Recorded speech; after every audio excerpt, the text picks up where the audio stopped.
देश और समाज की इन समस्याओं पर पर्दा डालने के लिए मोदी सरकार ने चौतरफा धर्मांधता और रूढ़िवादिता का अंधकार फैला रखा है, जिसके टारगेट हैं अल्पसंख्यक वर्ग, खास तौर से मुसलमान, ईसाई और सिख वर्ग।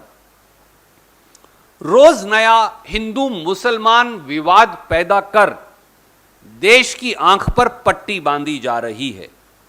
समाज में हिंदू मुसलमान विभाजन के बीज बोकर व तुष्टीकरण की इस राजनीति को आधार बना भाजपा लगातार चुनावी जीत तलाश रही है।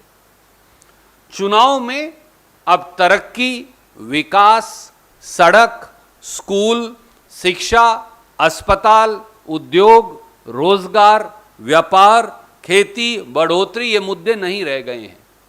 भाजपा प्रायोजित मुद्दे हैं शमशान और कब्रिस्तान, बुलडोजर, लाउड स्पीकर, गर्मी निकालना, मंदिर बनाम मस्जिद बनाम गिरजाघर बनाम गुरुद्वारा, सड़कों के नाम बदलना, खाने और पहनने के नाम पर समाज में विभाजन पैदा करना। दुर्भाग्य ये भी है, और मुझे ये कहने में हिचकिचाहट नहीं, कि नफरत की इस खेती को परोसने में भारतीय जनता पार्टी ने मीडिया के एक वर्ग को भी शामिल कर लिया है। देश और देशवासियों के सामने यही सबसे बड़ी चुनौती है। क्या देश ऐसे चल सकता है? क्या देश ऐसे तरक्की कर सकता है?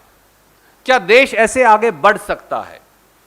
क्या भविष्य के भारत का निर्माण धार्मिक बंटवारे, आर्थिक भेदभाव और जातिगत बंटवारे के आधार पर होगा? क्या ये गांधी, नेहरू, पटेल, बोस, तिलक, अंबेडकर, मौलाना आजाद, राजेंद्र प्रसाद, भगत सिंह, बिस्मिल, अशफाकुल्ला खान और करोड़ों स्वतंत्रता सेनानियों का भारत हो सकता है? ये सवाल आज देश के सामने है। और जब देश इतनी गहरी वेदनाओं से गुजर रहा है, तो स्वाभाविक है कि कांग्रेस पार्टी देश की चिंताओं के प्रति और अपने दायित्वों का निर्वहन करे और उनका समाधान करने के लिए प्रतिबद्ध हो।